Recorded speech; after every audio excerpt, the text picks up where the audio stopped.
宏伟的庄园伫立，一个声音响起：“公主，您是否想过出门？”艾普尔抬起眼，插尖的草莓悬在唇边。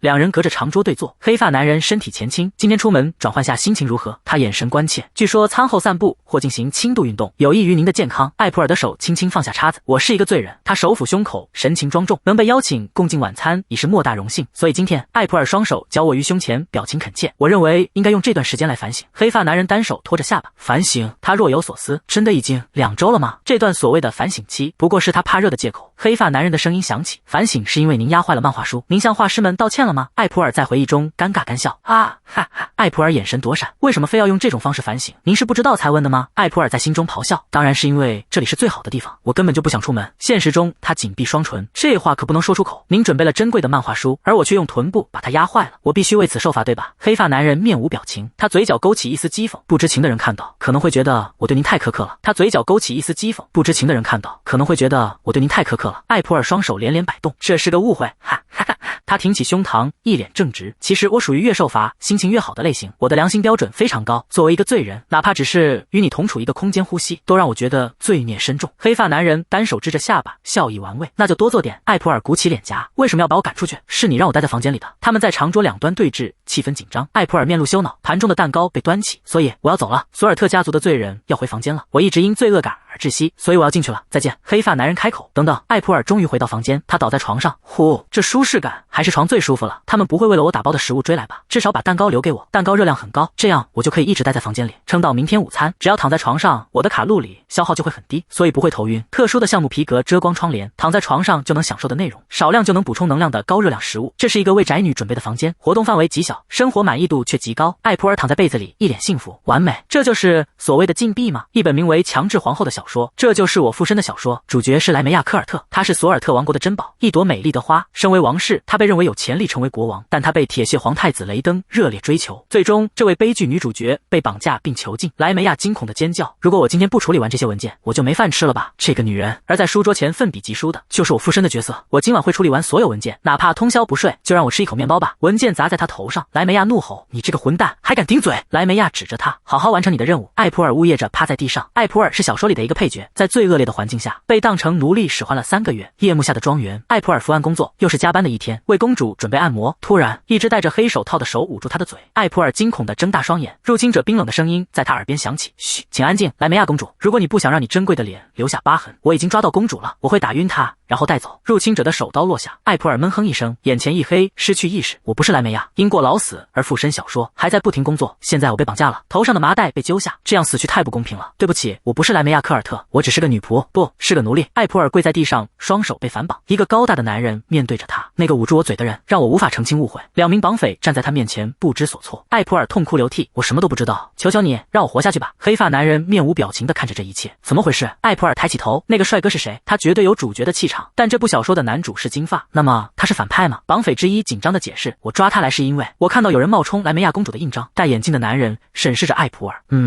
为了活命在撒谎吧？想隐藏身份吗？男人扶了扶单片眼镜，真是突然。艾普尔尖叫起来，我没有说谎。他趴在地上大喊，我真的只是奉公主之命，如果我不做，就没有饭吃，也不能睡觉。艾普尔泪流满面，作为奴隶听从主人的命令，这并不是罪。男人轻声说，这是什么情况？两人凑近开始低声耳语。黑发男人眯起眼睛，他做出决定，我去确认一下。黑发男人下令，先把这个没用的仆人关到合适的地方，不想死的话就安分点。艾普尔倒吸一口凉气，黑发男人迈步离去。艾普尔瘫在原地，这么说你不打算杀我了？我躲过死亡 flag 吧。于是监禁生活开始了。出乎意料的是，艾普尔从床上坐起，这里异常舒适，我一天能睡超过4个小时，还有人把饭送到房间，这就是所谓的皇家监禁吗？我以为这是件可怕的事，因为小说里把它描述的那么恐怖。小说中莱梅亚公主的功绩都是我在幕后完成的。莱梅亚是个除了脸蛋一无是处的女人。莱梅亚的声音回响，你这个私生子怎么敢？你以为能在我父亲家白吃白喝吗？艾普尔被文件淹没，趴在地上，你这辈子就当我的仆人吧。现实中我因过劳死，现在在这里也是吗？都说附身小说人生就会改变，和帅哥约会取得成功。艾普尔独自站在书房里，但是这就是我的人生。艾普尔的眼神疲惫，唯一的好处是我擅长工作。他的手按在地图上，我需要为欠收之年做准备，因为我知道原作的世界，所以我能轻松完成工作。水花四溅，艾普尔被泼了一身冷水。莱梅亚怒不可遏，你应该好好解释为什么增加了进口量。他朝艾普尔扔着东西，长老们问了我却答不上来。艾普尔揉着眼睛，我已经解释过了，为欠收之年做准备，对人民的福祉很重要。莱梅亚暴怒，我怎么知道那个？艾普尔浑身湿透，为什么愚蠢的上司总是对我发火？艾普尔躺在床上，无论前世今生，我的处境从未改变，两世都是如此，现在是最舒适安宁的时刻，真希望我能永远这样生活下去。但后来我想，黑发男人拿着文件，艾普尔索尔特，索尔特王国的二公主，这似乎是你的身份，莱梅亚公主的奴隶？不对，艾普尔浑身一震，比我想象中更快被抓到了。我的治愈时光要结束了吗？艾普尔跪在地上，是的，那是我的身份，但如果我说我其实像个奴隶，你不会相信的吧？哈哈哈哈。黑发男人看着文件，黑发男人的腿如高塔矗立，艾普尔在他脚边渺小如玩偶，他飞快地瞥了他一眼，泪水在眼眶里打转。黑发男人俯视着他，嘴角勾起一抹玩味的笑，为什么不让我相信你？艾普尔一脸茫然，什么？黑发男人双臂交叉，居高临下地看着他。最近索尔特王国的动向有些奇怪，莱梅亚公主应对的十分巧妙，就好像她一直在暗中监视克莱坦帝国的计划，真是让人神经紧绷。但最近她从怀里抽出一张纸，这是索尔特王国的贸易许可证。为什么大公会有这个东西？艾普尔双眼圆睁，什么？艾普尔低头细读，信上说莱梅亚要把囤积的小麦全部卖回帝国，为了应对克莱坦帝国单方面的出口禁令，这简直是自掘坟墓。莱梅亚，你这个傻瓜，把粮食卖了，索尔特王国的民众以后会陷入绝境。还有帝国，他们的小麦多到用不完，却还要花钱回购，甚至支付佣金。艾普尔的脸涨得通红，大公面无表情地看着他。艾普尔猛地抬头，眼中闪着惊异的光。大公看向他，有什么问题吗？艾普尔激动地举起文件，这是个骗局。大公双手叉腰俯视着他。哦，你为什么会这么想？艾普尔指向文件上的火漆印，这个印章从未在与帝国的贸易中使用过，这意味着某个不知名的商团突然加入了交易，这是贸易诈骗，为了在中间骗取货物或佣金。是的，负责实际工作的人一眼就能看出来。一名幕僚在大公耳边低语，索尔特城堡的间谍报告说，莱梅亚公主一直怠忽职守，如果这个女人说的是真的，那么一直以来妨碍我的人。大公的嘴角勾起一抹邪笑，不是莱梅亚，而是你吧？艾普尔浑身一颤，文件从手中滑落。大公抬手捏住艾普尔的下巴，那么公主殿下，你是怎么识破帝国计谋的？大公的手劲加大，艾普尔的脸颊被挤压变形，你在我眼皮底下安插了间谍，一个不留痕迹的间谍。艾普尔支吾着，那个间谍根本没有那种东西，因为我读过原作，帝国的所有计划都写在里面，这是他不能说出口的秘密。我只是想让索尔特王国的无辜民众少受一点苦，而且这几乎不会影响原作剧情。艾普尔紧闭双眼，脸被捏得更紧。我真的什么都不知道。他抓住大公的手腕，试图挣脱。我只是努力工作而已，这也有罪吗？艾普尔眼中含泪，求你了，就放过我这一次吧。大公轻啧一声，所以你宁愿死，也不愿透露祖国的秘密。索尔特王国的混蛋还真是爱国。大公猛地一甩手，艾普尔惊恐地后退一步，不是的，求你饶了我。大公俯身向前，你知道帝国如何处置骗子和罪犯吗？他拿起桌上的一把小刀，通常会从极其残酷的拷问开始，如果还不肯招供，大公的眼神变得阴冷，刀锋闪着寒光，他们会撕开你的嘴。艾普尔吓得魂飞魄散，就算我说自己是穿越来的韩国上班族，他也不会信的。再这样下去，我会被折磨致死。艾普尔瘫软在地，我的穿越人生已经跌到谷底了，不能再惨了。艾普尔突然起身，我不指望被送回去，但有件事我必须说。大公侧目，是什么？如你所见，我是一个工作狂，只要让我活下来，我愿意终身无心为您效劳，为您鞠躬尽瘁。大公冷眼旁观，大公面无表情地转身带走他。一名幕僚应声，是大人。幕僚俯身凑近艾普尔，对大公撒谎的代价。幕僚的眼睛闪着寒光，脸上露出狰狞的笑容，你将在一个严酷的环境里偿还。艾普尔的瞳孔因恐惧而收缩，严酷的环境？难道说不管怎么想，那绝对是拷问室？不要啊，我会被丢进可怕的地下监狱，周围摆满各种刑具，至少我当时是这么想的，但他们却把我安置在一个舒适的房间里。艾普尔环顾四周，一脸茫然。一扇透不进阳光的窗户，太好了，我以前就讨厌早上没有遮光窗帘。简单的食物，牛奶和面包没问题，以前我一天打13个小时游戏，靠能量饮料和三明治活了一周。艾普尔一头栽进松软的枕头，床是有点窄，但反正我只会躺着，谁在乎呢？艾普尔幸福地蹭着枕头，啊，好舒服。对一个宅女来说，这简直是终极奢华。艾普尔在床上舒展身体，脸上洋溢着幸福，反正暂时没人会来烦我，就好好享受这次监禁吧。莱梅亚一拳砸在桌上，该死！莱梅亚趴在堆积如山的文件上，疲惫不堪，光是看这些字就头疼，连10分钟都集中不了。如果我的哥哥们没有夭折，父亲就不会把希望寄托在我这样的傻瓜身上。他的父亲索尔特国王俯视着他，莱梅亚，你也该尽到自己的责任了。帝国试图绑架你的谣言四起，王宫里人心惶惶，只要人们看到你像往常一样工作，他们就会安心。你在艾普尔身边学了很久，应该不会太难。我根本不聪明，无论怎么努力也成不了他那样，一切都是艾普尔的错。莱梅亚咬牙切齿，如果那个混蛋没有被绑架，他深吸一口气，冷静下来，读一读我心爱的雷登的来信，应该能帮我集中精神。莱梅亚从桌上拿起一封信，啊，雷登，只有你是我为大陆上最聪慧最美丽的女人。说实话，就连读这封信都吃力。但如果是善良的雷登，或许他还能理解我这样的傻瓜。我今天一定要写完回信，就差2行了。大公坐在桌前，他还是老样子吗？幕僚躬身回答：是的，没有任何试图逃跑或反抗的迹象。他毕竟是贵族皇室，是代替莱梅亚公主行使权力的幕后主使。我本以为他无法适应如此恶劣的环境，但他毫无怨言地忍受着，仿佛乐在其中，真是可怕。幕僚推了推眼镜，就连大多数贵族在那样的监狱里待上3天都会祈求释放，所以他撑不了多久的。幕僚转身，那么我们该如何向皇太子殿下汇报？我们该说绑架莱梅亚公主失败了，但成功揭开了事情的真相吗？大公沉吟着指尖轻敲桌面，他的身体没有一丝劳作的痕迹，很难相信他是个奴隶。他有索尔特王室血统的特征，清澈皮肤和淡蓝眼眸，美貌也不输莱梅亚公主。雷登皇太子对莱梅亚的迷恋源于她美貌与才华兼备的完美形象，但如果那个女人说的是真的，那么真正符合皇太子口味的人反而是大公。对幕僚下令，报告说绑架暂时失败了，但是不要提及任何关于艾普尔公主的事。幕僚猛地一惊，什么？为什么？皇太子没必要知道她。而且大公阔步走向窗边，阳光洒落在他身上，大公的眼中闪过一丝算计，嘴角微微上扬，我还有些事想再确认一下。笔尖划过纸面，沙沙作响。艾普尔伏案疾书突然一怔，这到底是怎么回事？为什么我在工作被绑架囚禁？本以为终于能休息了，难道那舒适的生活只是一场梦？一个声音在他耳边低语：你真以为转生到小说里就能奇迹般的改变你可悲的人生吗？艾普尔猛然回头，惊恐地站起，他的瞳孔骤缩，映出一个模糊的人影。别担心，这一世你也注定要过劳死，你会被困在我的办公室里，直到身体崩溃为止。莱梅亚嘴角勾起，露出一个扭曲而满足的微笑。埋于无尽的文件徒劳的死去。艾普尔猛地坐起，冷汗浸湿了睡衣，他手抚胸口，大口喘息。那是梦吗？是梦。他拿起一本书，轻蔑地撇了撇嘴，都怪我无聊乱看书，什么结局啊？要是我现在有一本漫画书就好了。被囚禁的生活太过舒适，甚至有些无聊。如果非要抱怨的话，就是我从没想过逃跑，整天无所事事。艾普尔慵懒地靠在床头，嘴角勾起一抹狡黠的笑意。这是什么计谋吗？想让我放松警惕，然后逃跑？幕僚推了推眼镜，多么可笑的计谋，显而易见。那个人到底打算在这里出现多久？艾普尔看向他，不，我真的没打算走，您那么忙就不必天天来了。幕僚大声嘶吼，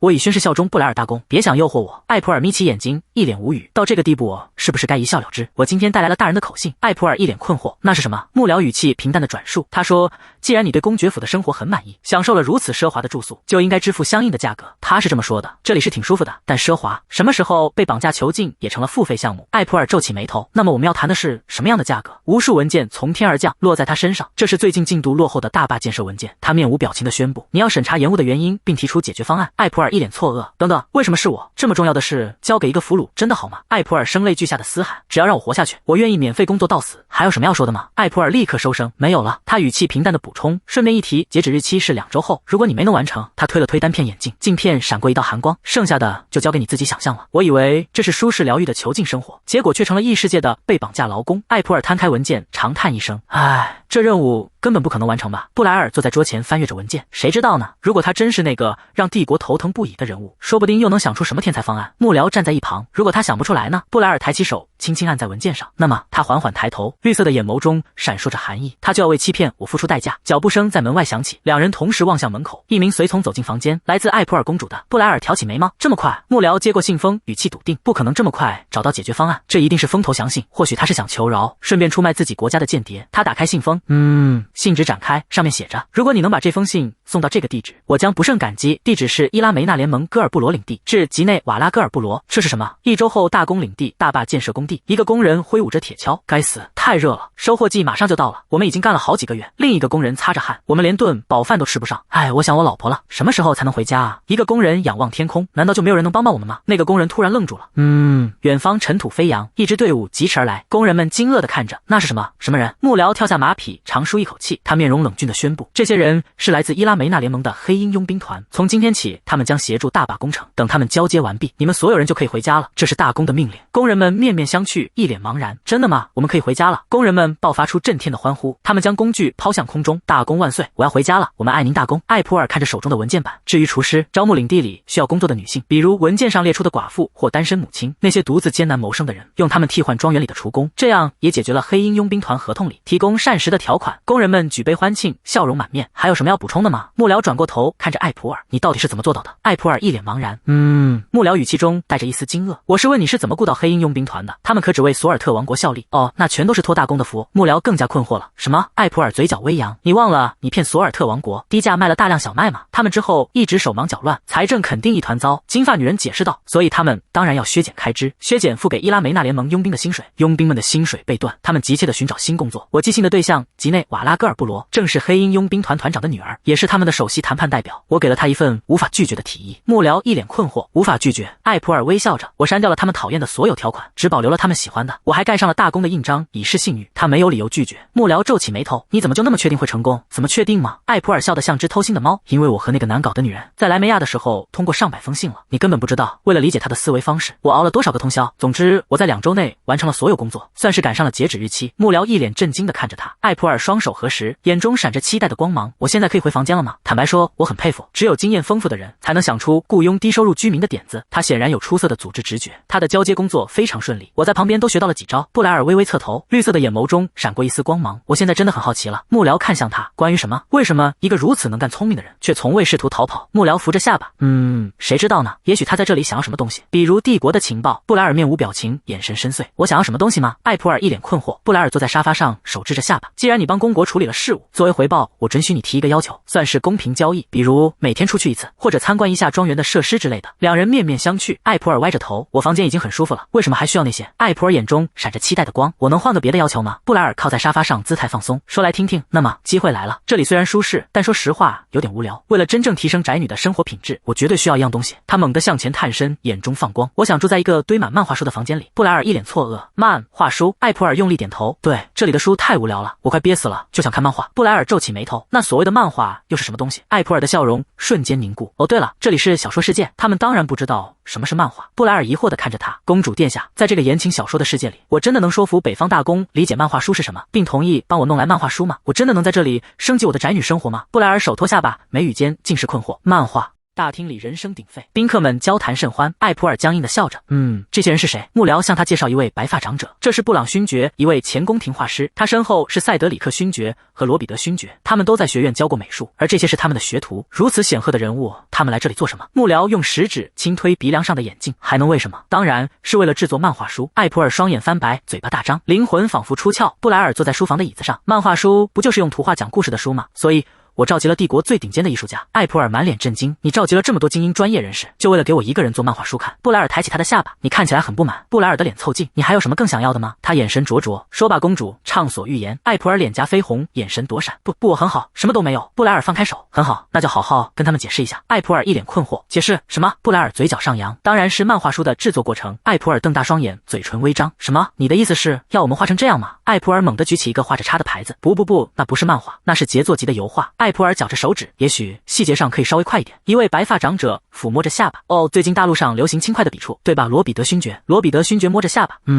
我不知道，这种激进的风格感觉像是抄袭异族，不，这叫进化。艾普尔惊恐地挥舞双手，我的意思是，只要画出场景的粗略轮廓就行了，不需要投入那么多精力，传达故事才是最重要的。一位学者恍然大悟，简而言之，你想让我们在画中融入故事。三位学者眼中燃起火焰，一种新的艺术形式，不愧是布莱尔家族，艺术的世界真是深奥，每天都在成长，每天都有新的意义。我再次领悟到了这一点。艾普尔笑容僵硬，眼角抽搐，不，根本不是那样的。几天后，布朗勋爵站在艾普尔面前，他双手呈上一本绿皮书，这是一本描绘初代布莱尔公爵伟大事迹的漫画书。第一章，伟大高贵的布莱尔公爵的诞生。他从蛋中孵化，5岁时便能喷火屠戮怪物，10岁时单刺振翅便能掀起狂风，用松果锻造炸弹，一击便能斩杀敌人。艾普尔翻着书页，表情痛苦，这不就是一本夸张的英雄传记吗？布朗勋爵眼中闪着光，您觉得怎么样？公爵大人说，最终的评价将由您来定夺。艾普尔转过头，眼神飘忽，质量确实很高，故事发展也令人印象深刻。艺术家们激动地握紧拳头，我们倾注了心血来描绘公爵的伟大。我们认为重点应该是一个拥有压倒性力量的主角。艾普尔面无表情地合上书，这是公爵让我闭嘴的宏伟计划的一部分吗？想要一本漫画书，真的是那么严重的罪行吗？艾普尔向艺术家们提议，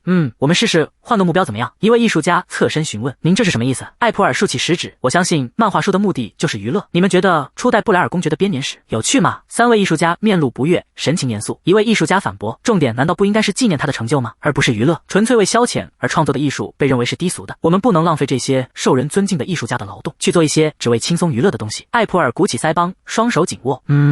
艾普尔眼中闪烁着光芒，他竖起食指。但艺术的真正本质难道不就是享受吗？毕竟人们最初开始绘画，艺术家如今存在的理由就是为了给他人带来快乐和幸福。艺术家们呆若木鸡，艾普尔笑容僵住。我是不是说了什么特别荒谬的话？小姐，布朗勋爵激动地流下2行血泪。看来在这个领域这么多年，我们都忘记了艺术的初衷。您说的对，小姐，我们可能忘记了最初的热情。我第一次拿起画笔仅仅是因为好玩，不知从何时起，我开始宣扬艺术的伟大，并想用它来美化自己。艺术是用来娱乐观众的，这才是漫画书的真谛。小姐，您年纪虽轻，却给了我们新的见解和尝试新事物的灵感。您想让我们怎么做？艾普尔沉思片刻，他合上书本。我想我可以为你们提供一个有趣的故事。艾普尔眼中闪着兴奋的光芒，但我也有一件事想问。艾普尔将书递向布朗勋爵，是谁负责画了这一页的草图？一位蓝绿色头发的学徒走进房间，他局促不安地坐在椅子上。啊，你好，我是阿什利·罗比德大师的学徒，听说您找我。艾普尔微笑着，你好，阿什利小姐，我听说这一页的草图是你画的。阿什利低下头，是的，我18年来从未完成过一幅完整的作品，我的技术很差，这次也只是勉强帮忙画了草图。阿什利突然惊慌失措，难道我负责的部分出问题了吗？艾普尔一脸茫然。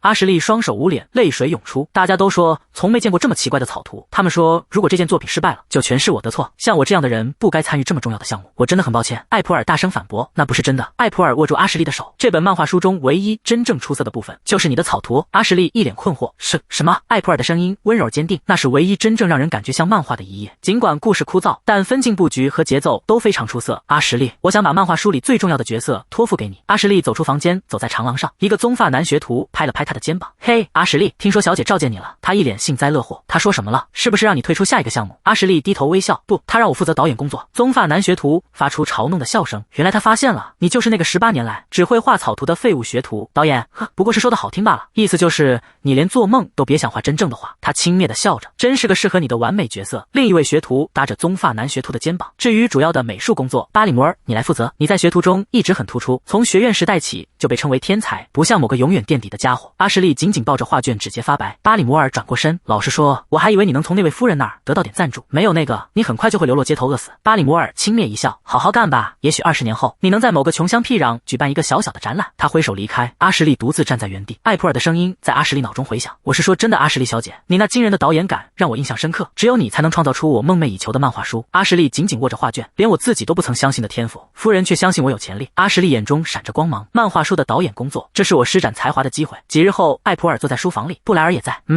请问您又找我有什么事吗？布莱尔端坐在对面。听说公主最近为了漫画书项目忙得不可开交，还有什么需要帮忙的吗？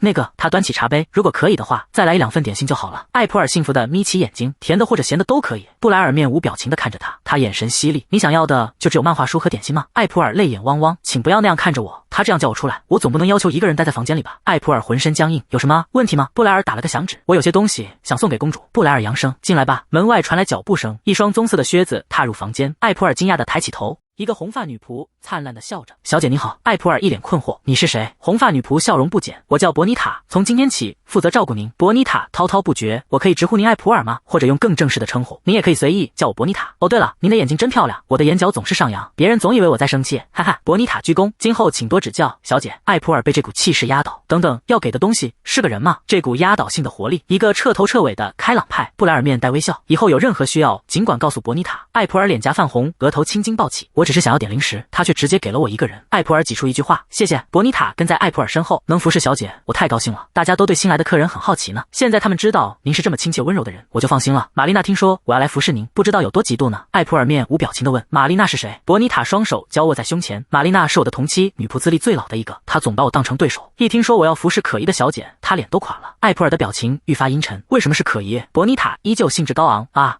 您之所以会被称为可疑的小姐，是艾普尔面色铁青，嘴角抽搐。我懂大公的意图了，他想震破我的耳膜。伯妮塔漫长的说明总结起来就是，在员工们看来，我是被布莱尔大公亲自邀请来的神秘客人，而伯妮塔则佯装来照顾我，但实际上是在执行监视我的任务。我明白了，那么我们今天要做什么？我该怎么帮你呢，小姐？啊，那我能请你帮个忙吗？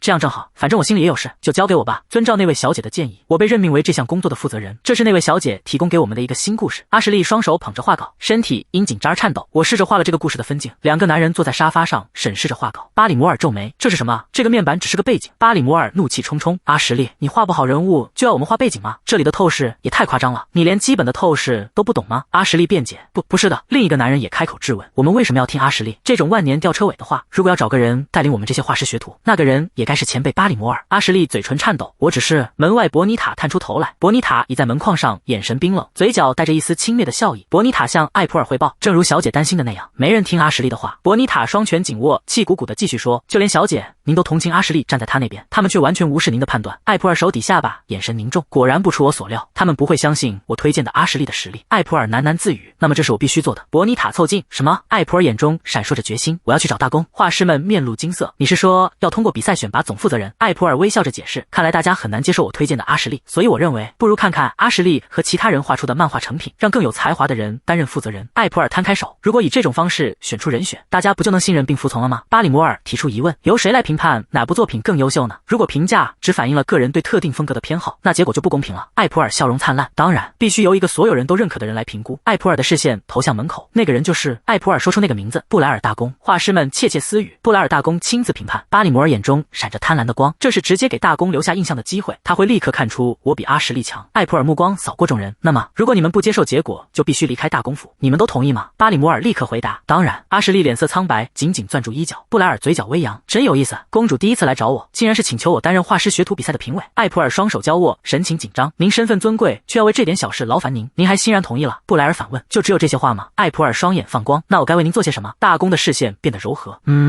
艾普尔屏住呼吸，静静等待。布莱尔直视着他，记住这一点。艾普尔困惑地抬起头，什么？布莱尔的笑容带着一丝算计，既然我心甘情愿地帮了公主，那么公主现在就欠我一个人情。他脸上挂着愉悦的笑，公主很有用，至于回报以后再想。艾普尔惊呆了，他好可怕。画师们议论纷纷，还好是小姐先提出来的。是啊，大公肯定会选巴里摩尔的作品，只要有眼睛，谁会选阿什利那个怪物化的东西？阿什利脸色煞白，紧紧抱着画稿。阿什利独自一人推开了画室的门，脚步声响起，艾普尔的声音传来，阿什利，你为什么看起来这么沮丧？艾普尔面带微笑，工作上遇到困难了吗？阿什利慌忙摇头，不是的，我真的有资格参加这种比赛吗？在大公面前，所有人都会看到我的不足，还会让信任我的小姐难堪。艾普尔双手交握，神情恳切，我请求大公，就是为了让你得到所有人的认可。大公的认可比我的更有用。阿什利的眼睛瞬间睁大，不会吧？那就相信我，很快整个大公府都会认可你的才华。我真心敬佩阿什利的才华。没关系了，能被小姐短暂认可，我就很满足了。像我这样微不足道的人，根本不配得到尊重。阿什利蹲在地上，用画稿遮住脸，无声的抽泣。艾普尔沉默地看着他。艾普尔叹了口气，对不起，我好像把你逼得太紧了。艾普尔伸出手，轻轻握住阿什利的手腕。那不如听听我的故事。我曾经无足轻重，无所事事，也无所欲求，最喜欢的事就是躺在房间里。艾普尔微笑着，但阿什利，你不一样，你一直在追逐自己的梦想，即使别人不认可，你也没有放弃，一直在努力。阿什利泪水决堤，你值得我的尊重。阿什利，你的努力一定会发光。为了保证评价的公正性，提交者的姓名已被隐去，请各位阅读后选出你们喜欢的书带颜色。布莱尔翻动书页，他认真地审视着画稿。画师们和艾普尔紧张地注视着他。巴里摩尔和阿什利也屏住了呼吸。布莱尔沉默地翻阅着，气氛凝重。他合上画稿，这本红色书带的。布莱尔抬眼，谁画的？巴里摩尔和阿什利震惊地僵在原地。布莱尔环视众人，我想听听各位的意见。布朗勋爵开口，红袋子的书更好。艾普尔点头赞同，我觉得它更切合主题。我也这么认为。布莱尔面无表情的附和。蓝袋子的书插图华丽，却没有让人读下去的动力。它不过是一本拼命炫技的画册罢了。但这本带有红带的书不同，尽管它是黑白的，但需要强调的部分用简单的色彩突出显示，赋予了它生机。而且各种构图的疏密对比，让它更具动感。对于一个据说对漫画了解不多的人来说，这可是相当详细的批评意见啊！你眼光很敏锐。最重要的是，我能明显感觉到这本红带书考虑到了读者的需求，我会选择带有红色带子的书。巴里摩尔一脸震惊。布莱尔举起书，画这本书的人是谁？阿什利举起手，我，阿什利，巴恩斯。布莱尔目光锐利，巴恩斯小姐，你有赞助人吗？阿什利神情窘迫，说来惭愧，还没有人赞助过我，我一直用的是自己的钱。布莱尔平静地宣告，那么我将成为你的第一位赞助人。阿什利猛地抬头，什么？艾普尔也满脸震惊。布莱尔语气坚定，有才能的人理应获得机会。阿什利双手交握，紧紧抵住自己的胸口。感谢您布莱尔大公，感谢您的恩典，太感谢您了。阿什利主导了学徒画家的工作，项目进展顺利。没想到阿什利还有这种组织才能，她不就是那个因为执着您才不忍心赶走的女孩吗？另一个男人补充道，她的名声不好，我本来也很担心，看来是我错了。一段时间后，一本精装书被呈上，完成了。阿什利欣喜地递过书，女士，这是根据您提供的故事制作的漫画书。终于，在我想的无数故事中，这个画风与那个浪漫奇幻恐怖故事完美契合。艾普尔双手捧着书，满眼期待，不知道改编的怎么样。艾普尔打开书，一道金光迸发，这是他双眼圆睁，被眼前的画面深深震撼。画风从第一页就无与伦比，节奏紧凑的让人渴望翻页。恐怖题材很难驾驭，但他们表现得太好了。阿什利屏住呼吸，怎么样？艾普尔合上书，我觉得我们应该办个公司晚宴之类的。阿什利一脸困惑，公司晚宴？你这是什么意思？艾普尔解释道，就是公司为了犒劳员工，偶尔举办的晚间聚会。不过话说回来，我以前很讨厌那个。艾普尔脸上绽开灿烂的笑容，还是直接给你们追加报酬吧。这作品真的太出色了，我非常满意。阿什利喜出望外，真的吗？艾普尔转身，我得赶紧拿去给大公看，他肯定会喜欢的。还有一件事，艾普尔拿着书快步离开，留下窃窃私语的两个男人。我突然有了个好主意。艾普尔心跳加速，我现在心跳这么快，是因为我爱上了眼前的男人吗？不，绝不可能，是因为我要对他提一个非常紧张的请求。他虽然英俊，但能行吗？我们初见时印象很糟，但他最近温柔多了，他甚至给了我伯妮塔，还给我带了甜点。不，如果我再求他，他可能会捉弄我，或者让我做奇怪的事来报复。布莱尔抬起头，你看起来有话要说。艾普尔清了清嗓子，身体前倾，不，这有点挺重要的。艾普尔双手交握，那个公爵大人，您不觉得这能赚钱吗？布莱尔眉毛一挑，什么意思？艾普尔的手抚过精美的封面，这本漫画书品质绝佳，只有我一个人读到，实在太浪费了。那些才华横溢的画师也不该就此淹没无闻。如果能得到您的帮助，这位所有才子的救世主，这是一定能成。艾普尔双眼放光，我们把这本漫画书卖掉怎么样？让整个克莱坦帝国的人都能读到。布莱尔拿着书一脸茫然。索尔特王国国王贝尔加一拳砸在桌上，你们竟敢犯这种错！贝尔加怒不可遏，你们的脑袋是摆设吗？连印章形状的差异都看不出来。贝尔加指着一群瑟瑟发抖的臣子，你们放过了一个来历不明的商会印章，而且在运往克莱坦的途中，货物消失的无影无踪，还是最近价格飞涨的小麦。一个戴眼镜的臣子浑身颤抖，我们只处理了莱梅亚公主批准的文件。什么？莱梅亚？贝尔加的手重重拍在桌上，你们疯了吗？竟敢把我的女儿索尔特的瑰宝拖入这耻辱的泥潭！眼镜臣子惊恐的摆手，不，陛下，我只是说了实话。贝尔加怒吼，把这个胆敢侮辱王室血脉的罪人给我带走！眼镜臣子面如死灰，被恐惧攫住了。这不公平，陛下，我只是听从您的命令，信任睿智的莱梅亚公主。贝尔加下令退下，只有莱梅亚公主留下。对不起，父亲，我最近工作太拼命了，我觉得自己失去了判断力。我也是，我一直都迷迷糊糊的。我本想做好的，但是还是没做好。当艾普尔还在的时候，这从未发生过，一次都没有。难道莱梅亚比那个私生女还要没用？不有艾普尔一直陪在他身边，他肯定变得自满了。一旦他自己处理事情，他就会有所进步。贝尔加叹了口气，别再犯同样的错误了，莱梅亚。莱梅亚笑容灿烂，是的，父亲，我会努力学习，更加努力工作。莱梅亚跪倒在草地上，泪水滑落。为什么会发生这种事？我真的努力了，可无论怎么努力，我都比不上那个女孩。我为什么要活得像那个贱种一样辛苦？如果我的母亲也像她的母亲一样，是个卑微的女仆，也许我也会拼尽全力。但我生来就不是那样，我一个贵族，为什么要遭受这种羞辱？我太可怜了。一个声音传来，公主。莱梅亚猛然抬头，索尔特的瑰宝比任何人都闪耀的我，绝不能被人看到这副模样。莱梅亚擦干眼泪，站起身。是谁？莱梅亚眼中噙着泪水，她震惊地望着前方，一个男人逆光而立，身影被耀眼的阳光勾勒。他向莱梅亚伸出手，莱梅亚凝视着他，是你？梅森拉维奥利走近，带着一丝玩味的微笑。我来的不是时候吗？莱梅亚的未婚夫，一个富裕又温文尔雅的绅士，但他有一个致命的缺点，他的外貌。莱梅亚面露疲态，最近只是行政工作压力有点大。莱梅亚强撑着精神，是什么风把您吹来了，伯爵？梅森露出温和的笑容。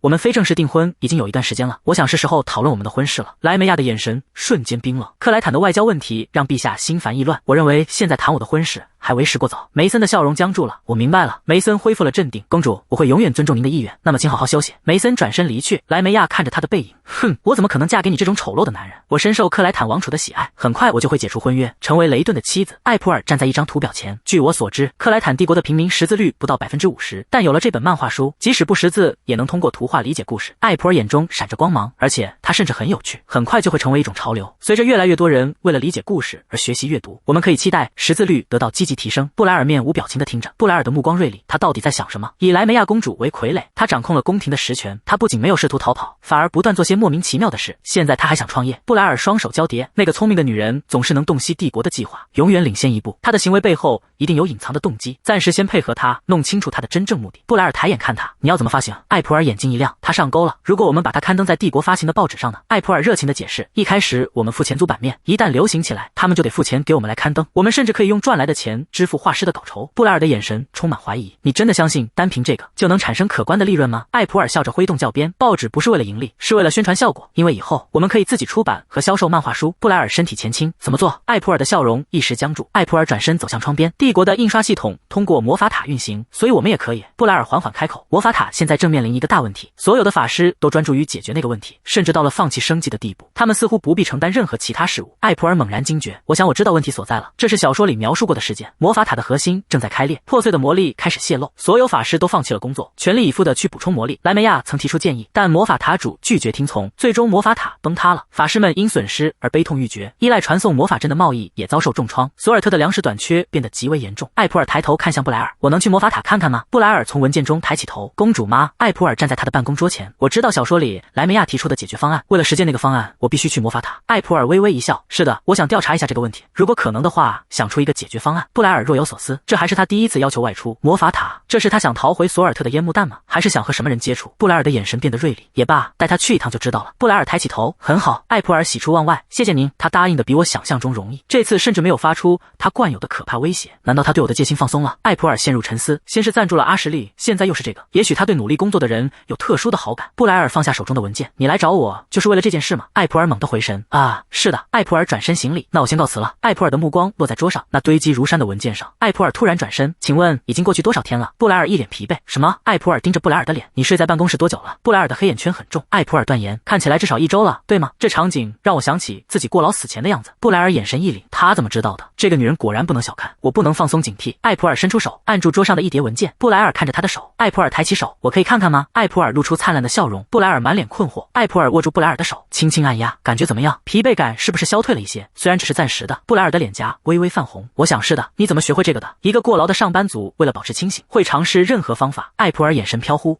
一种民间偏方。艾普尔松开手，阁下。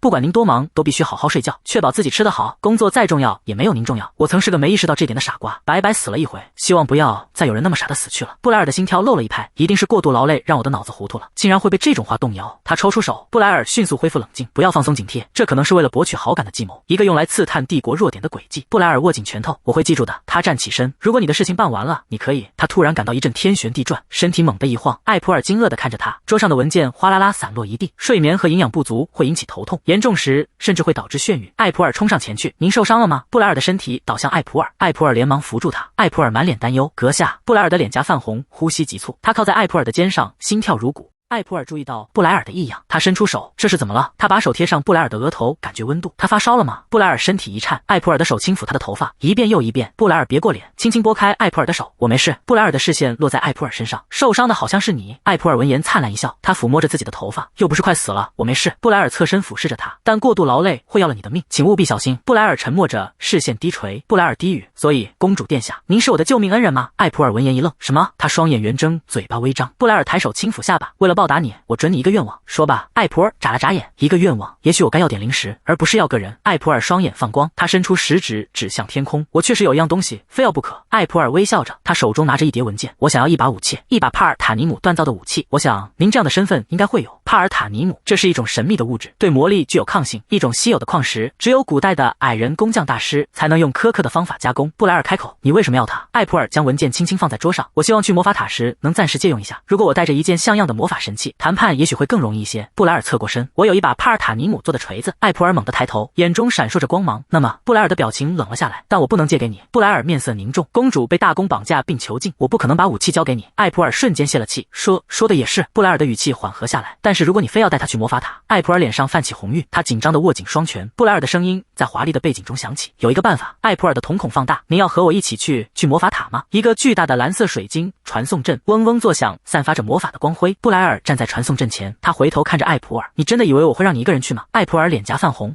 不是的，我只是担心像您这么忙的人会因为我浪费很多时间。他明明可以派任何一个下属护送我，为什么非要亲自来？布莱尔伸出手，轻轻触碰发光的传送阵。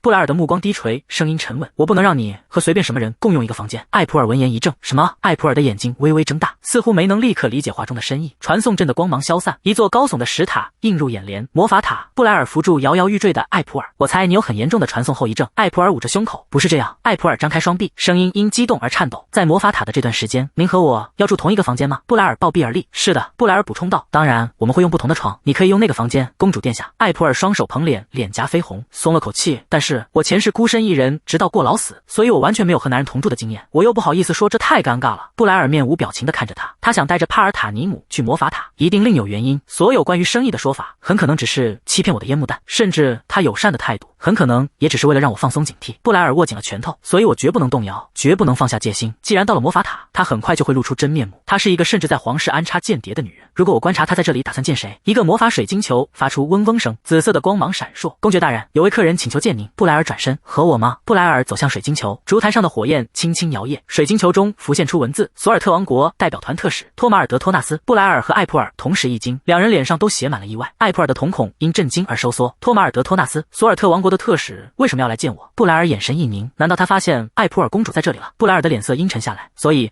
他果然是来魔法塔联系自己国家的重要人物。如果他的计划是与他合作逃跑，布莱尔猛地转身，你在这里做什么？艾普尔蹲在桌子底下，双手捂住头，身体蜷缩成一团。我会安安静静地待在这里，请假装我不在。布莱尔微微侧头，面露困惑。托马尔德鞠躬行礼，笑容满面。布莱尔大公，幸会幸会，能见到我只在传闻中听说过的尊荣，这给我的家族带来了无上的荣耀。他恨我，因为我是私生子，称我为王室的耻辱，还对我极为轻蔑。就是他和莱梅亚联手把我往死里用。艾普尔身体一震，躲在桌下瑟瑟发抖。布莱尔坐在桌后，神情冷峻，言简意赅。托马尔德直起身子，是的，我来访的原因很简单，事关索尔特王国的粮食短缺。事实上，我们紧急来到魔法塔，正是为了寻求措施和援助。托马尔德继续说道，但我们被拒绝了。正如我所担心的，在原来的故事里，索尔特王国的粮食短缺已经到了极致，平民开始饿死。我曾尽力阻止这一切，但最终，托马尔德恳求着，如果您能说服克莱坦解除粮食出口禁令，哪怕只是一点点，索尔特王室将不胜感激。布莱尔冷冷地看着他，我不明白你为何要用与我无关的事来烦我。布莱尔的眼神锐利如刀，索尔特人民的饥饿是索尔特王室该解决的问题。一只手抓住了布莱尔的袖口，布莱尔猛地回头，艾普尔抬起头，眼中含着泪光，闪烁着坚定的恳求，请帮助他们。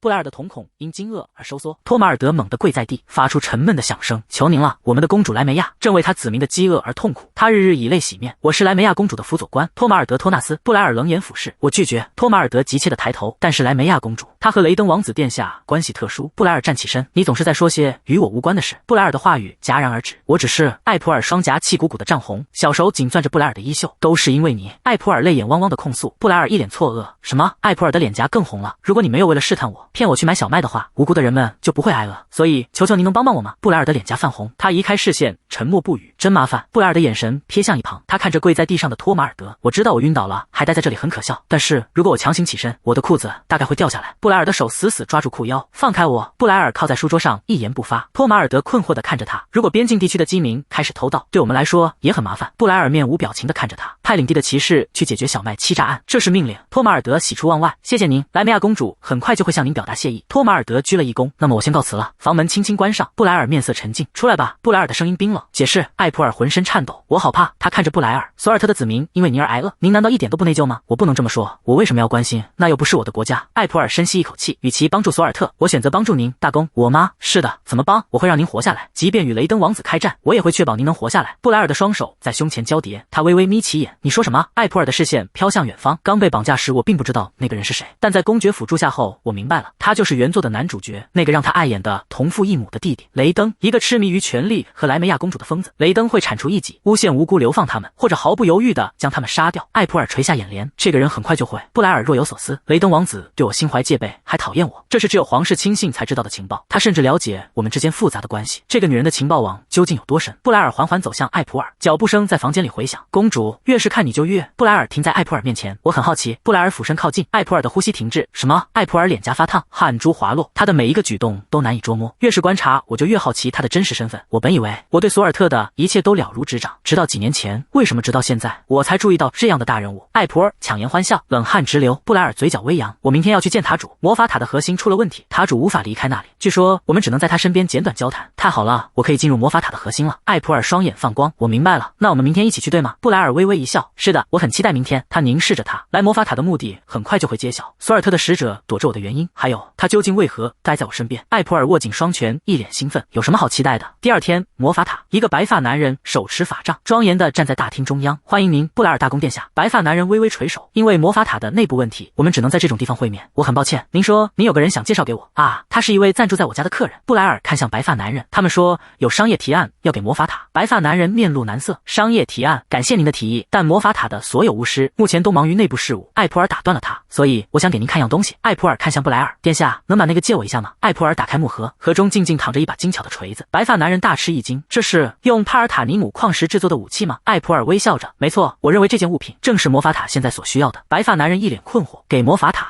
帕尔塔尼姆是稀有矿石，但魔法塔能用它来做什么呢？白发男人拖着下巴陷入沉思。艾普尔举起锤子，笑容灿烂，我来演示给您看。他高举着小锤，走向大厅中央那颗巨大的蓝色核心，这就是原作里鲁佩亚给魔法塔的建议，但塔主没有接受。艾普尔举起锤子，猛地砸向蓝色核心，一声巨响，核心被重重击中。艾普尔面无表情，再次挥锤。白发男人和另一个男人惊恐万分，张大了嘴巴。布莱尔则一脸震惊，核心表面出现裂纹，裂缝迅速蔓延。艾普尔露出一个甜美的微笑，那就是彻底摧毁它。众人骚动起来，核心坏了吗？我们注入了那么多魔力修复它。众人惊慌失措，一片混乱。一个男人惊愕地看着核心，停下，你们在干什么？核心要是出了问题，魔法塔也会受影响。能量核心猛然震动，碎屑四散，巨大的蓝色水晶核心裂纹蔓延，如蛛网般扩散，水晶彻底碎裂，金色框架崩塌，能量失控，整个空间被刺眼的蓝光吞没，光芒中一切都在解体。一个白袍男人攥紧法杖，身边众人面面相觑。布莱尔的红色胸针闪烁不祥，震动停止了，法杖顶端的水晶球猛然碎裂。白袍男人大惊失色，核心出什么事了？艾普尔在光芒中现身，带着一丝狡黠的微笑。一个全新的巨大蓝色水晶核心悬浮在金色环带中央，核心它修复了。白袍男人难以置信的低语，魔力流动也稳定了。艾普尔微笑着解释，魔法塔的核心在蜕变，你们误以为它在毁灭，强行注入魔力，反而导致了魔力流动的不稳定。艾普尔自信的微笑，他举起一把闪光的帕坦尼姆锤，既然这把锤子完成了核心的蜕变，魔法塔就不会再有问题了。白袍男人面红耳赤，其他人也一脸震惊，这么简单就解决了？你是怎么知道的？艾普尔眼神飘忽，因为我在原作里看到过。这话可不能说。艾普尔眼珠一转，我听到了核心的声音。众人目瞪口呆，核心的声音？那么这个人？白袍男人握住艾普尔的手，你是每千年出现一次的马纳斯之声倾听者，谢谢你小姐，我授予你魔法塔之耳的称号，我会写一份文件正式发给克莱坦帝国，获得此称号的人一生可获得魔法塔3次无偿帮助。艾普尔双眼放光，随时随地使用天价魔法，这是巨大的好处。小姐，能正式介绍一下您的身份吗？艾普尔看向布莱尔，我不能说自己是索尔特公主，现在正被绑架，其实这一切都是布莱尔大公的计划。艾普尔猛地指向布莱尔，把魔法塔之耳的称号给他比较好。白袍男人恍然大悟，是大公啊，我明白了。布莱尔面无表情，白袍男人深深鞠躬，感谢您，我会以魔法塔之耳的名义为您服务，需要帮助时随时联系我。艾普尔挤出一个僵硬的笑容，布莱尔面无表情地看着他，没错。布莱尔转身离开，艾普尔尴尬地目送他。艾普尔追上布莱尔，我们分享吧，魔法塔之耳的特权是托你的福才得到的，我一个人用太无耻了，我们2-1分，当然是我2。布莱尔用食指按住纸面发出轻响，原来你是为了这个才借了帕坦尼姆武器。是的，是的。布莱尔俯身靠近，你是怎么知道那东西能稳定核心的？艾普尔眼神闪烁，那个是核心的声音。布莱尔的眼神锐利如刀，别撒谎。艾普尔吓得一哆嗦，好可怕，这是我在索尔兹伯里时偶然得知的信息，我在索尔特家当莱梅亚公主的替身时偶然学到了一些杂七杂八的知识。艾普尔双手合十，笑容灿烂，总之魔法塔的问题解决了，多亏了魔法塔的印刷系统，漫画也能大量生产了。如果这项事业成功，投资者您能获利，我跟作者们也能获利。艾普尔一脸无辜，这不是很好吗？布莱尔的手指轻点桌面，公主，我真的很好奇。布莱尔的手指玩弄着他的头发，你被绑架，被囚禁在大公府，却做了这么多事。布莱尔的视线落在艾普尔身上，你在索尔特家时都做了些什么？你为什么不试着回到那里去？布莱尔的眼神在绿色光芒中显得深邃。艾普尔低着头，因为我不想。布莱尔不解，什么？我不想像奴隶一样被剥削。我说过，我是莱梅亚公主的奴隶，恶劣的工作条件，糟糕的福利待遇，不称职的上级。艾普尔的眼眶湿润，连托马德那种家伙都仗着莱梅亚的事欺压我。我。跟那时候比起来，我现在很幸福。布莱尔静静地看着他，艾普尔双手交握，笑容灿烂。为了守护现在的生活，不，我要努力成为一个富足的宅女，我要让漫画事业大获成功。他仰起头，所以可以让我留在这里吗？我分享了魔法塔的特权，也会分享漫画的收益。布莱尔沉默地看着他，他是认真的吗？魔法塔之尔的称号确实是巨大的特权，有魔法塔做后盾，连皇室都不能轻易动它。来源不明的海量信息，不知来由的力量，合理的工作方法和人事管理，他确实是我想留在身边的人才。他低头凝视他，这个女人，我要相信她吗？布莱尔嘴角微扬，我会再跟魔法塔主详谈，我会谈谈我们共同的漫画事业。艾普尔双手合十，笑容灿烂。就这样，漫画事业大获成功。画架上立着一幅漫画海报，上面贴着售罄和补货的标签。两个男人激动地捧着信件，你看，这是我们的粉丝来信，他们热泪盈眶。这是我人生第一次受到这么多关注。第2卷的画稿我也要拼尽全力。艾普尔面带微笑，众人簇拥着艾普尔小姐，我们收到了第3卷的故事咨询，关于第2卷的影子这个方向如何？我想升级一下魔法道具，提高印刷速度，一切都太顺利了。阳光透过窗户洒入，刺眼。艾普尔眯起眼睛，阳光太亮了。伯妮塔端着托盘，小姐，今天也没睡好吗？为了工作量增加的小姐，大公殿下给了您这间舒适的新卧室，比以前更宽敞明亮，不是很好吗？艾普尔坐在桌前，房间是不错，但是问题是我几乎睡不着，每天黎明都会被阳光惊醒。以前的牢房反而更好，阳光根本照不进来。艾普尔挤出一个微笑，谢谢你。窗帘要是能再厚一点就好了，就算比不上我前世爱用的遮光窗帘。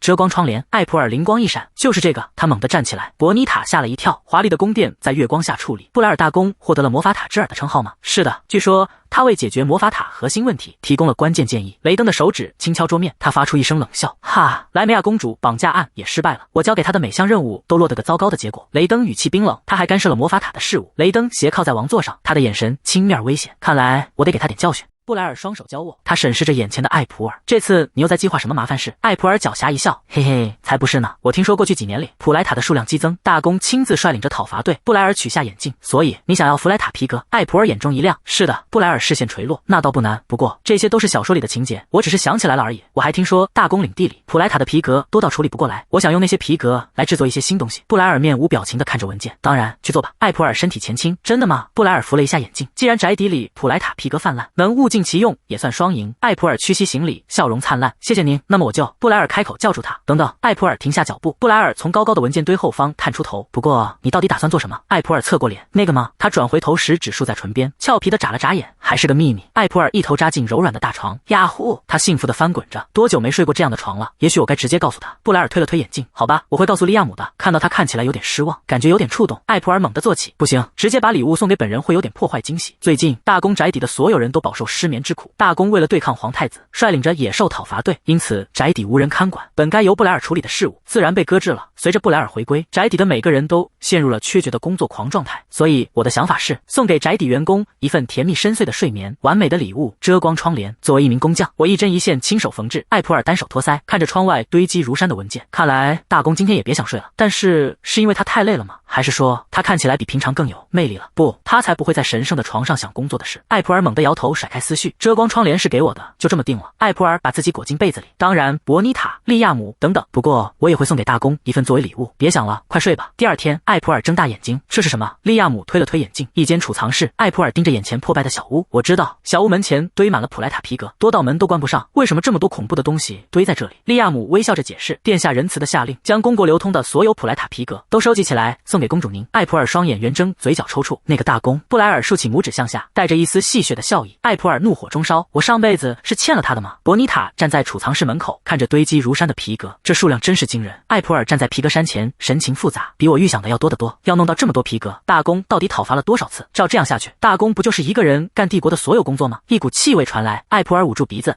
这股难闻的气味是什么？那是普莱塔皮革的味道。利亚姆推了推眼镜，这些皮革还没有清洗过，所以这些副产品会散发出强烈的气味。你一个人在那边干什么？利亚姆摇了摇头，我的肠胃很脆弱。艾普尔转过头，伯妮塔，是。艾普尔指向皮革，你知道怎么把这东西变成布料吗？伯妮塔双手交握，自信满满，当然，我认识一位皮革加工专家，他叫雷尼夫人，是布莱尔大公宅邸里手艺首屈一指的裁缝，他的手指纤细优雅，看他工作就像在欣赏竖琴演奏。艾普尔眼睛一亮，我现在能见见雷尼夫人吗？伯妮塔欣然应允，当然可以。布莱尔大公宅邸会客厅，您找我吗？艾普尔局促不安地站在那里，一个肌肉虬结的女人转过身，艾普尔小姐有什么事？艾普尔脸色煞白，伯妮塔，我没想到会是这么有才华的人，你没告诉我这个。雷尼夫人双手抱胸，坐在沙发上，与娇小的艾普尔形成鲜明对比。别紧张。艾普尔双手紧握，只是艾普尔脸颊涨红，身体前倾。雷尼夫人，我想委托您处理波莱塔皮革。雷尼夫人开口，我感谢您的提议。雷尼夫人断然抬手，但我必须拒绝。艾普尔身体一僵，为什么？雷尼夫人端坐着，处理波莱塔皮革的工作量太大，报酬却太低。雷尼夫人继续解释，而且现在天气炎热，几乎没有需求。在这种时候制作波莱塔皮革，风险实在太大了。雷尼夫人深深鞠躬，如果您对此抱有期望，我很抱歉。艾普尔尴尬地笑着，不，没关系。艾普尔的笑容僵住，没关系才怪，这怎么可以？一个叫阿马克科尔顿的男人闪过脑海，他能遮挡每一缕阳光，是即将问世的遮光窗帘。艾普尔面目狰狞，双手揪住自己的头发，那可是不用被阳光晒醒的安逸早晨之梦，不能就这么放弃。艾普尔双手合十，眼神坚定，想办法，一定还有别的办法。雷尼夫人身体前倾，视线锐利，但是您究竟打算用波莱塔皮革做什么？艾普尔眼神飘忽，窗帘。雷尼夫人的眉毛抽动了一下，什么窗帘？雷尼夫人手托下巴，波莱塔皮革不透光，我以为只能用来当地毯。艾普尔眼神一亮，机会来了，现在必须说服他。艾普尔挺直身体，我要制作能完全遮挡阳光的遮光窗帘。艾普尔凑近压低声音，而且这是个秘密，我其实是为大公府邸定做的。艾普尔眼眶湿润，用手指轻点眼角，大公府的人最近太忙了，晚上根本睡不好觉。艾普尔神情恳切，所以我想为他们制作窗帘，让他们白天也能安稳入睡。雷尼夫人的表情变得严肃，想来想去，这里的每个人看上去都疲惫不堪。然而故事很感人，但我是个生意人，我必须考虑利润。雷尼夫人站起身，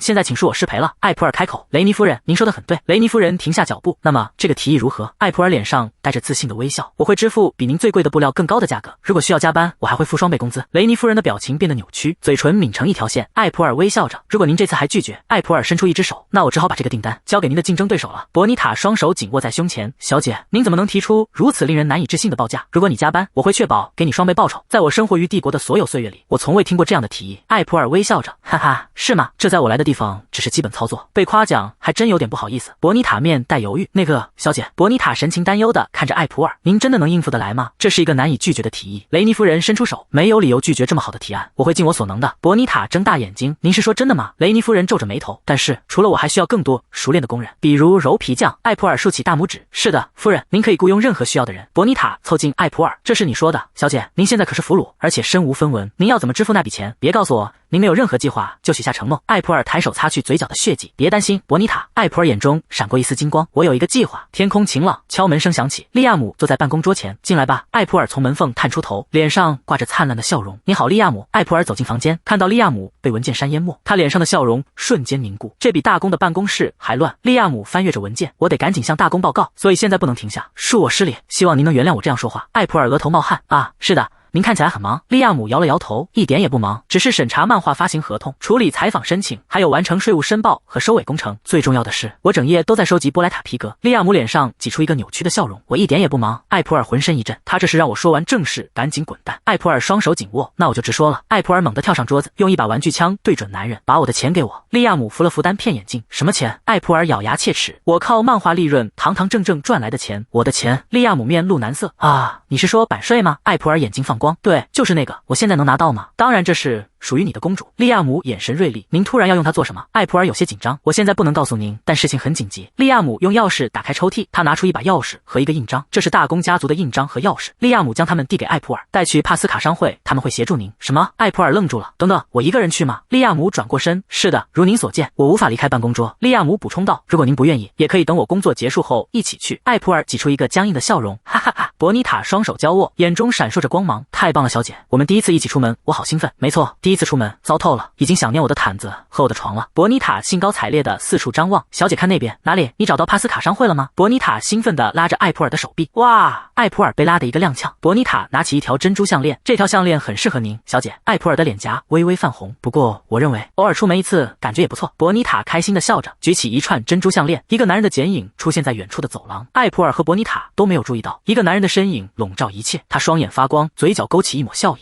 布莱尔眉头紧锁，什么？公主索要了属于她的版税吗？利亚姆肯定的回答，是的。为什么她突然需要钱？布莱尔抬眼追问，我没听说具体用途。是的，我只知道很紧急。布莱尔的眼神沉了下来，紧急。布莱尔双手交握，手指紧绷。公主现在在哪里？镜头转向一块木质招牌，上面刻着帕斯卡。阳光明媚的街道上，帕斯卡商团门前人头攒动。艾普尔发出惊叹，这一切都要归帕斯卡商团所有吗？伯妮塔点点头，看起来帕斯卡集团除了金融业务外，还有很多其他事务在进行，他们有很多事情要处理。艾普尔排在队伍后面，我可能只会在晚上回到那座豪宅。小姐，姐，您现在在做什么？艾普尔转过头，你什么意思？我在排队。伯妮塔拉过艾普尔，我们不用排队。一名卫兵拦住他们，你没看到你后面排队的人吗？如果你想进去，先到队伍末尾去排队。伯妮塔拿出钥匙和印章，我想找到这里存储了什么。这是一个男人递出一个蓝色的小瓶子，男人微微躬身，抱歉，我带您进去，请跟我来。艾普尔睁大了双眼，天啊，这简直是百货公司的 VVIP 待遇。男人领着艾普尔和伯妮塔走下石阶，火把在墙上燃烧，艾普尔跟在男人身后。这是在往下走，我们要走多远？他们来到一扇厚重的双开门前，几个守卫站岗。男人打开了门，沉重的金属声响起。男人和艾普尔走向一扇巨大的门，门前光线耀眼。男人停在门前，就是这里。艾普尔拿出钥匙，我来开。艾普尔将一把钥匙插入锁孔，轻轻转动，大门缓缓开启，金光从门缝中泄出，照亮了他们的脸。艾普尔和伯妮塔走进金库，满眼都是堆积如山的金币和金条。艾普尔的蓝眼睛因震惊而睁大。我预想过版税会很多，但我没想到会这么多。金库内无尽的财富反射着炫目的光芒，几乎刺痛了双眼。艾普尔突然回神，伯妮塔。艾普尔双手捧起金币，眼中闪烁着光芒。我们快点拿走吧。伯妮塔立刻响应，好的，小姐。伯妮塔和艾普尔走在街上，伯妮塔背着一个鼓鼓囊囊的巨大麻袋，路人投来惊讶的目光。艾普尔看着吃力的伯妮塔，很重吧？我们一起搬。小姐，我是伯妮塔。伯妮塔得意地笑起来。出发前，我已经对袋子施了轻量化魔法。艾普尔看着那轻飘飘的袋子，果然伯妮塔最棒了。我什么时候还能再碰这么多钱呢？伯妮塔抱着钱袋，满脸幸福。现在看来，大公也许不是那么坏的人。而那个1分钱都不给他的公主，他想起自己被迫跪在地上。艾普尔又想起了布莱尔，他不会把我往死里用，不会把我当奴隶，给我看漫画，让我睡觉，他给我吃的，让我赚钱。从很多方面来说，我很感激他，而且他还很帅。艾普尔脸颊爆红，我在说什么？我疯了吗？这完全是斯德哥尔摩综合症。我到底在对绑匪说些什么？艾普尔冷静下来，手指轻点脸颊。不过我是真的很感激他，要不要买个小礼物呢？一个声音突然尖叫，扒手！艾普尔猛然回头，眼神惊恐。艾普尔被人猛地一推，脚下不稳，向后倒去。伯妮塔冲了过去，小姐。艾普尔闭上眼睛，拜托别伤到我的头，我真的不想死。什么？我一点也没受伤。艾普尔睁开眼，发现自己躺在一个怀抱里，他看见一个男人正抱着他。艾普尔瞳孔地震，大公，不是他吗？艾普尔回过神来，啊，对不起，我把你认成我认识的人了。他那么忙的人怎么会在这里？伯妮塔快步跑来，满脸焦急。小姐，你没事吧？小姐，对不起，我应该更小心的。艾普尔轻轻摇头，没关系，我也没想到会发生这种事，多亏了现代的监控系统，我前世从来不用担心扒手，所以太大意了。艾普尔转身，啊，谢谢你救了我。他愣住了，四周空空如也。艾普尔四下张望，咦，他去哪了？伯妮塔指向远处，他刚才匆匆忙忙的走了。艾普尔满脸遗憾，我甚至没来得及问他的名字。伯妮塔泪眼汪汪，小姐，我很抱歉给你添麻烦了，我们已经把金库里的金币都拿出来了，如果我们真的找不到那笔钱，我们先去附近的安保办公室。艾普尔勉强挤出一个微笑，没事的，伯妮塔，别哭，如果钱真的找不回来，遮光窗帘计划就彻底泡汤了。等等，一个银发男人出现在他们面前，手里提着他们的钱袋。男人举起钱袋，这是你们的东西吗？艾普尔和伯妮塔惊讶地看着他，这你是怎么？男人平静地回答，小偷没跑远，他们大概已经被安保抓住了，正在被带走。伯妮塔捧着钱袋，眼中闪闪发光，小姐，这是我们的钱，对吧？艾普尔感激地看着银发男人，就像刚才一样，谢谢你，我不知道该如何报答这份恩情。银发男人平静地说，没关系，帮助有困难的人是理所当然的。那么，艾普尔急忙叫住他，不好意思，请等一下。银发男人停下脚步，艾普尔看着他，难道你不可能？难道他发现了？艾普尔露出灿烂的笑容，你愿意当我的保镖吗？布莱尔的瞳孔因震惊而收缩，脸上滑下一滴冷汗，他将在原地。保镖！夕阳下，几只金色的鸟振翅飞翔，划过瑰丽的天空，发出清脆的鸣叫。布莱尔神情僵住，我吗？为什么？布莱尔挤出一个微笑，我们才刚见面，看你的样子像个来大公府找活的佣兵。布莱尔的手紧紧攥住腰间的纸卷，我只是捡起来想扔掉，不过是随处可见的垃圾而已。艾普尔侧身靠近布莱尔，他压低声音，恕我冒昧，但我不能说得太详细。艾普尔用手掩着嘴唇，悄声说道，我是布莱尔公爵的一位远房亲戚。艾普尔双手拢在嘴边，蓝色的眼眸闪着光，如果你成为我的护卫骑士，我会给你丰厚的报酬。布莱尔猛地转过头，脸颊微红，啊，是。夜幕降临，一座宏伟的庄园静静矗立，星光点亮了天空。布莱尔的手指轻敲桌面，他靠在华丽的座椅上。利亚姆躬身行礼，大人，您一切安好吗？布莱尔眼帘低垂，我这边发生了很多事。利亚姆继续汇报，艾普尔公主外出回来后来过我的房间，她问是否能雇佣一名护卫骑士，我们该如何处理？布莱尔单手扶额，深深叹了口气。利亚姆不解地问，怎么了？布莱尔抬起头，眼中闪过一丝无奈，那个护卫骑士是我。利亚姆身体一震，什么？利亚姆的神情凝固，我早有预感。利亚姆摊开双手，就算戴着变身戒指，您也该小心一点。布莱尔靠在椅背上，我没办法，公主的钱包被偷了。利亚姆推了推单片眼镜，戒指的力量果然惊人，他完全没认出大公您，还想让您当护卫骑士，这是布莱尔家族的传家宝，能保护家主免受敌人侵害。布莱尔拿起戒指放入盒中。利亚姆低头陈述：我告诉公主会对骑士进行背景调查，要我找个借口拒绝她的请求吗？布莱尔端坐在桌后，不批准他。利亚姆身体前倾，什么？您真的要当他的护卫骑士吗？布莱尔双手交叠，这样更好，待在公主身边更容易弄清他的图谋。布莱尔下达命令，还有增加大公府的守卫。利亚姆感到困惑，守卫为什么突然这么说？光天化日之下发生扒窃，安保简直形同虚设。利亚姆笑着推了推眼镜，看来您很在意公主的遭遇。布莱尔眼神躲闪，我只是担心市民的安全。利亚姆强忍笑意，是，当然。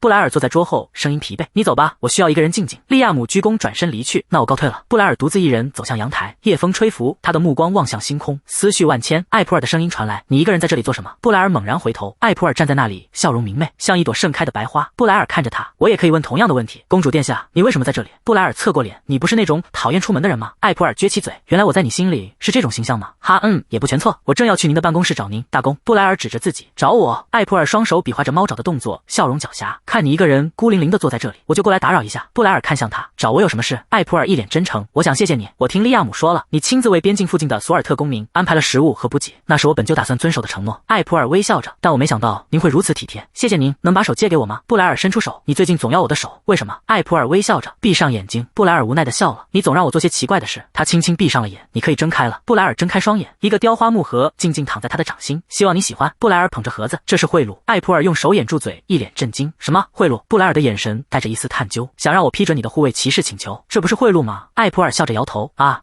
你已经听利亚姆说了吗？他是个正直的人，我可以为他担保。布莱尔的目光扫过他热切的脸庞，你似乎太信任他了，就因为他抓了个小偷。艾普尔愣住了，啊，你甚至不知道他的底细。布莱尔的语气变得严肃，公主，你太容易相信别人了，有时候你看起来很聪明，有时候又出奇的粗心。艾普尔的笑容消失了，可是大公，您怎么知道我的钱包被偷了？布莱尔身体一僵，他移开视线，我听利亚姆说的，公主这个人笨手笨脚的，她大概确实需要一名护卫骑士。布莱尔推开艾普尔，我批准了，你走吧，让我一个人在这里悲伤一会儿。艾普尔脚步顿住，等一下，我从没跟利亚姆提过扒窃的事，也许你是从伯尼塔那里听说的吧？他飞快地跑开。布莱尔独自站在阳台，他打开盒子，一枚镶嵌着巨大绿宝石的胸针静静躺着。布莱尔拿起胸针，嘴角上扬，你的品味还不算太差。1周后，华丽的室内，布莱尔的眼神冰冷，他低声怒吼，谁敢未经允许动我的寝宫？一个女仆浑身颤抖，低着头，我很抱歉，大人。布莱尔下达命令，把艾普尔公主带到我面前。布莱尔的眼中闪烁着紫色的光芒，他一字一顿，立刻。一名盘发女仆微微躬身，主人，午餐准备好了。布莱尔疲惫地揉着眉心，抱歉，今天不吃了，我已经好几天没睡了。女仆鞠了一躬，是，我明白了。随后他转身离开。布莱尔起身，大步流星地走过长廊，他突然停步，目光锐利。布莱尔的眼神冰冷，杀意弥漫，谁敢不经允许动我的房间？女仆深深低下头，对不起，主人，因为您一直没睡。艾普尔小姐说这是她亲手准备的礼物，我以为这能帮到您，是我自作主张了，真的很抱歉。布莱尔居高临下地看着他，把艾普尔小姐带到我面前。布莱尔的瞳孔骤然收缩，声音里压抑着怒火。现在立刻！伯尼塔双手交叠，天啊，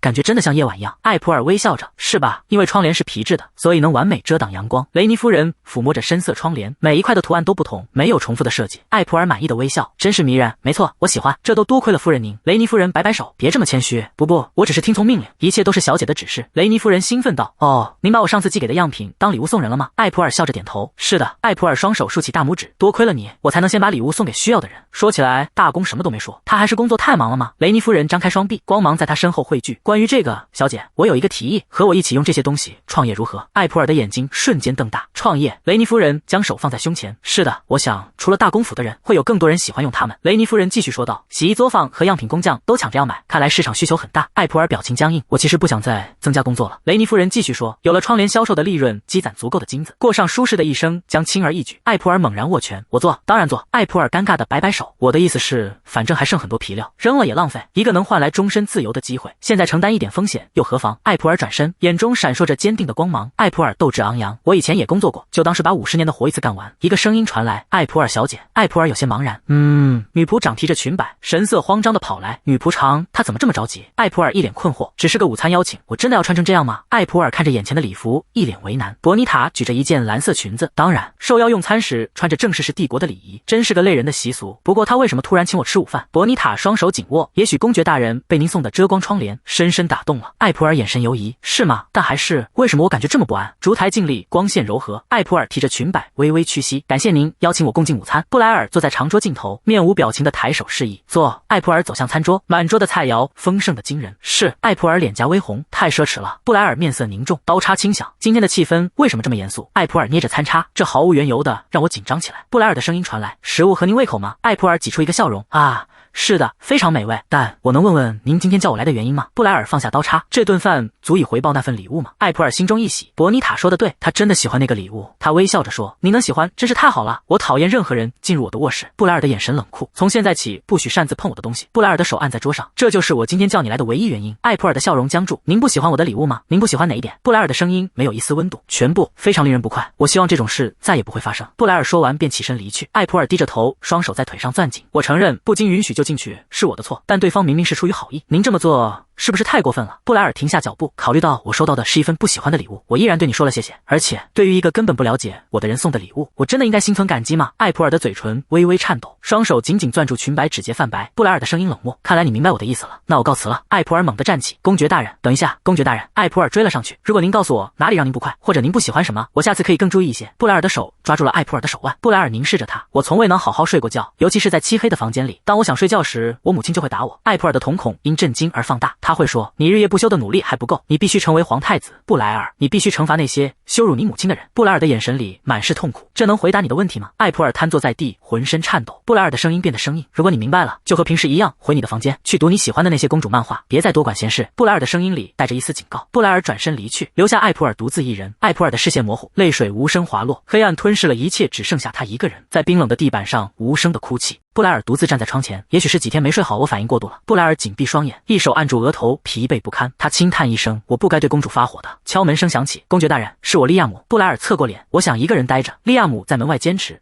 不是那件事，您差不多该出发了，去担任公主殿下的护卫。布莱尔伸出手，给我吧，我居然忘了这周开始要担任公主的护卫。布莱尔一脸懊悔，说了那样的话，我还怎么有脸见公主？艾普尔静静躺在床上，那是我第一次见到公爵大人露出那样的神色。艾普尔在床上翻滚，双手抓着头发，啊，好烦啊，真想找个人倾诉一下，但宅邸里都是大公的人，我说的话马上就会传到他的耳朵里。他猛地坐起身，眼中闪烁着希望的光芒。啊，有一个人可以。艾普尔看到布莱尔，伊安，你来了。他双手紧握在胸前。那个伊安，我有件事想问你，我们是雇佣关系，对吧？布莱尔点点头，是吧？艾普尔笑意盈盈。那么在这座宅邸里，伊安就是我唯一的人了。布莱尔的脸颊渗出冷汗。啊，算是吧。布莱尔面无表情。你有什么事要问我吗？艾普尔双手手指搅在一起，脸上泛起红晕。其实今天我不小心惹了一个人生气，那个人非常愤怒。艾普尔垂下眼帘，我想跟他和好，却不知道该怎么做。布莱尔的表情有些困惑。光听你这么说，我实在不明白你的意思。艾普尔闭上眼，笑容灿烂。事情就是这样的，阳光透过高窗洒下照亮华丽的吊灯。事情就是这样，我想帮助大公治愈他的失眠症，并请求他的原谅。艾普尔的表情变得沮丧，双手交握在身前，但他的助手说，如果完全没有灯光，他就睡不着觉，既能完全遮光，又不让房间变得昏暗的方法。艾普尔一脸期待地望着布莱尔，你知道什么吗？布莱尔侧过脸，我也想不出什么好办法，除非是夜空中的星星或月亮，否则很难吧。艾普尔拉住布莱尔的手，星星或月亮。艾普尔眼中闪过一道光，就是这个。他竖起一根手指，灵感迸发。艾普尔紧紧握住布莱尔的手，谢谢你，伊安。他笑容明媚，托你的福，我想到一个好主意了。布莱尔的心脏猛地一跳，那个伊安。艾普尔双手合十，今天可以拜托你加个班吗？布莱尔一脸错愕，加班？艾普尔伸出3根手指，俏皮地眨了一下眼，我会算作特殊加班，付你3倍工资。落日余晖洒满森林，一片金黄与绯红交织。布莱尔拔剑出鞘，剑光一闪，他动作迅捷地斩断前方的藤蔓。我们走吧。艾普尔展开一张地图，谢谢你，伊安。艾普尔仔细研究着地图，应该就在这附近了。布莱尔看着他，那个小姐，你说你找到了能治疗失眠的东西，但为什么我们突然到了山里？艾普尔放下地图，啊，能治愈失眠的东西就在这座山里。伊安，你听说过发光萤火虫吗？布莱尔点点头，啊，我听说过它，它生活在森林深处靠近水源的地方，而且它是一种罕见的虫子，尾巴上有会发光的液体，对吧？艾普尔笑容灿烂，是的，没错。布莱尔问，那你要用那个虫子做什么？艾普尔解释道，那种虫子在夜里会发出耀眼的光，我打算用它的发光液体在遮光窗帘上画星星。艾普尔抬起头，眼神闪亮，简单来说就是夜光星星。是伊安你提到星星和月亮才让我想到这个点子。艾普尔继续说，虽然很难弄到，但我听说有些艺术家会用这种液体作画，我以前替莱梅亚在王宫买画时见过，没想到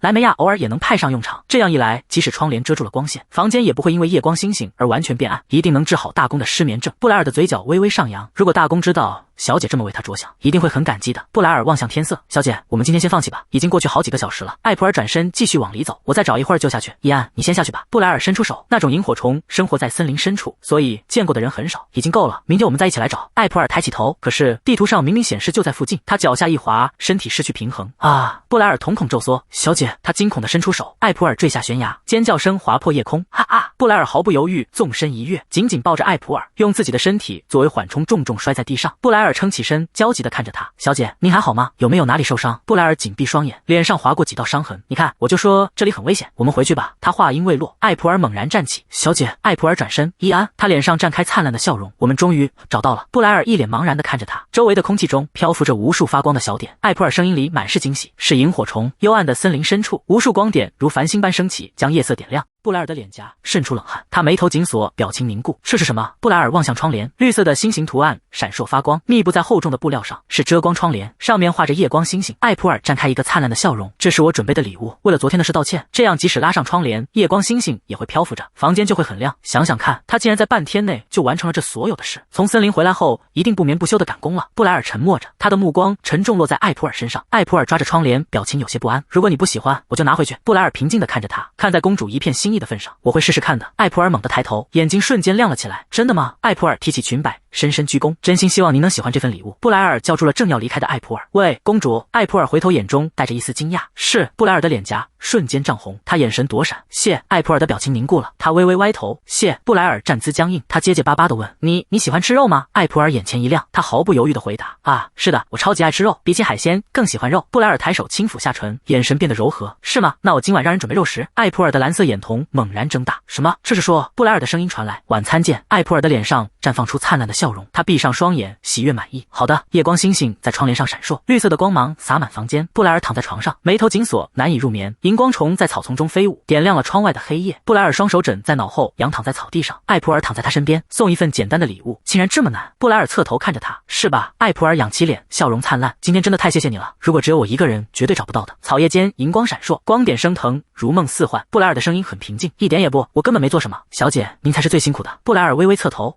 不过我可以问一件事吗？艾普尔欣然应允。好的，您尽管问。所以我很好奇您为何要如此费心。布莱尔的目光低垂，为什么要做到这个地步？我听说他勃然大怒，甚至没认出送礼之人的心意。艾普尔的神情有些迷惘。这个嘛，我还没仔细想过。起初就像看到了过去的自己，所以我觉得是出于一种怜悯。但再仔细想想，我得到了很多帮助，我也想以某种方式报答他。大公表面上可能显得冷漠又无礼，但他是个不会拒绝我，会答应我所说的一切想做之事的人。艾普尔嘴角上扬，眼神温柔，他的内心比谁都温暖。而且最重要的是，曾经那个祈祷明天不要到来的我，在这里开始期待明天的降临。如果有一天我回到原来的地方，我想我会非常想念这一刻。布莱尔的视线凝固，他静静地看着艾普尔。布莱尔的手指微微蜷缩。为什么听到这些话，我会感到如此陌生？那些夜光星星，看着他们，我的心就会平静下来。布莱尔的目光放空，就像看着公主一样。艾普尔端坐在餐桌前，桌上摆满了丰盛的肉食。是因为昨天发生的事吗？再次来到这里，我感到没来由的紧张。门发出轻响，布莱尔走了进来。布莱尔单手撑着脸颊，脸颊微红。你等了很久吗？艾普尔睁大了眼睛。不，我也是刚到。布莱尔的目光低垂，轻声开口：公主。艾普尔抬头，是。布莱尔的脸颊泛红。你的脸离得太近了。艾普尔慌乱地后退一步，他尴尬地笑着，哈哈啊。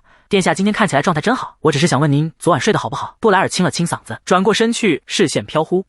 那遮光窗帘还不错。布莱尔的脸颊泛着红晕，他轻声说：很久了，很久没有一次都没醒，安稳的睡过一觉了。艾普尔的笑容如花朵般绽放。太好了。艾普尔的目光落在布莱尔的胸前，那枚绿宝石胸针闪闪发光。说起来，您也带着我送您的胸针呢。布莱尔的表情有些不自然。是你让我带的。艾普尔的眼神温柔，很适合您。他走向餐桌，我饿了。他为艾普尔拉开椅子，趁食物还没变得更凉，咱们赶紧吃吧。好。布莱尔看向他，这食物肯定很合你的口味。艾普尔一脸幸福，是的，非常美味。也许是因为我心情放松了，不过这食物吃起来肯定比昨天顺口多了。布莱尔犹豫了一下，之前有句话我没说完。布莱尔接着说，关于昨天的事，利亚姆突然冲进房间，他张开双臂，神色慌张。殿下。布莱尔的声音冰冷而严厉。利亚姆，这是什么无礼的举动？利亚姆跪在布莱尔面前，有紧急消息传来，我知道这很失礼，但请恕我冒昧。大公殿下。布莱尔神情冷淡。所以呢？什么事？利亚姆的声音带着一丝紧张。是来自皇宫的消息。利亚姆继续汇报，据说皇太子殿下正在赶来的路上。布莱尔的眼神瞬间变得冰冷，一股不祥的阴影笼罩着他。马车疾驰，车顶的纹章在阳光下闪耀，金龙辉髻威严无比。雷登坐在车内，身着华丽的白色礼服，他嘴角挂着一丝玩味的微笑，眼神锐利而危险，仿佛一只盯上猎物的猛兽。布莱尔转向利亚姆，没有别的消息了吗？利亚姆双拳紧握，没有了。信使说他不到2小时就会抵达。雷登来这里没有任何通知，他肯定在谋划着什么。布莱尔猛地从座位上站起，我必须马上准备。布莱尔转身面向艾普尔，公主，恕我失陪，下次我们再共进晚餐可以吗？艾普尔绽放灿烂的笑容，双手在脸颊旁挥舞，我没事，别担心。布莱尔走在空旷的走廊上，利亚姆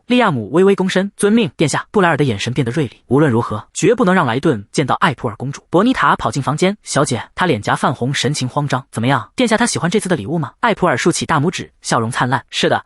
他说托他的福睡了个好觉。伯妮塔松了口气，我就知道您那么努力的准备，他当然会喜欢。伯妮塔双手交叠在胸前，神情关切。对了，您听说了吗？伯妮塔转向艾普尔，听说莱顿皇太子殿下正在赶来的路上。艾普尔点点头，是的，我在餐桌上听到利亚姆汇报了。伯妮塔一脸疑惑，不知道他有什么急事突然造访。艾普尔眼神平静，我知道。艾普尔的目光投向远方，希望他不是生病了。伯妮塔靠近艾普尔，神情困惑。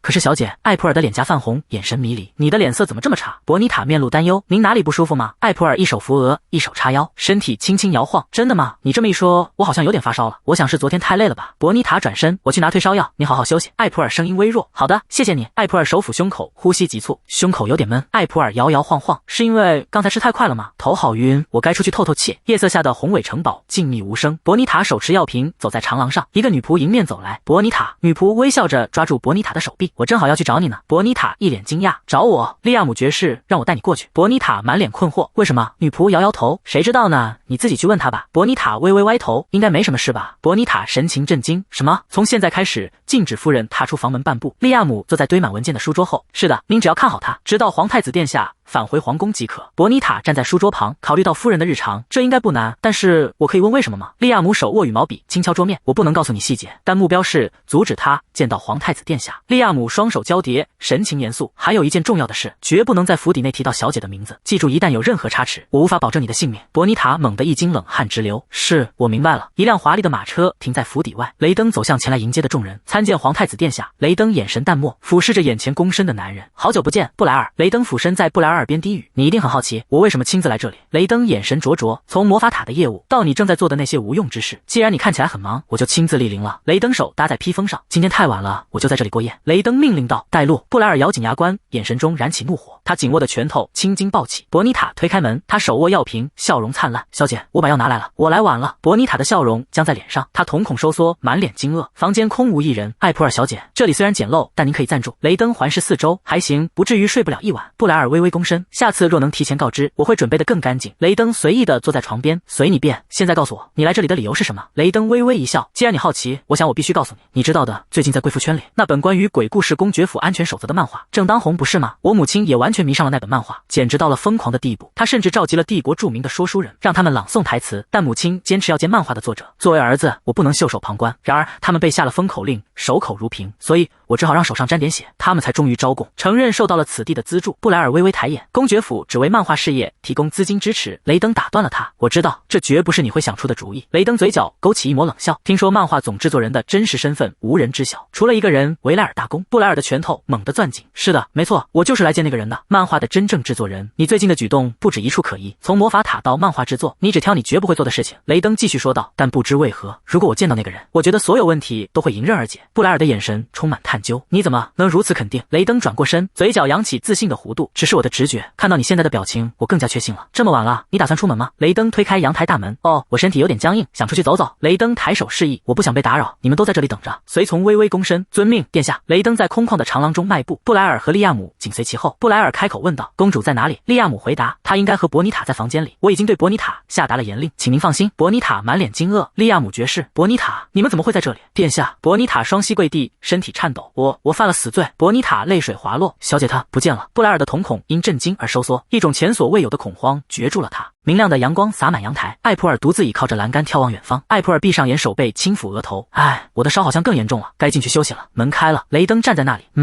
谁在那里？艾普尔转过身，雷登冷漠地俯视他，报上你的名字和身份。艾普尔仔细打量，我从未在宅邸里见过此人，看这身装扮和说话的语气，难道是雷登皇太子？艾普尔急忙行礼，啊，见到您是我的荣幸，皇太子殿下。艾普尔突然一阵眩晕，眼前发黑。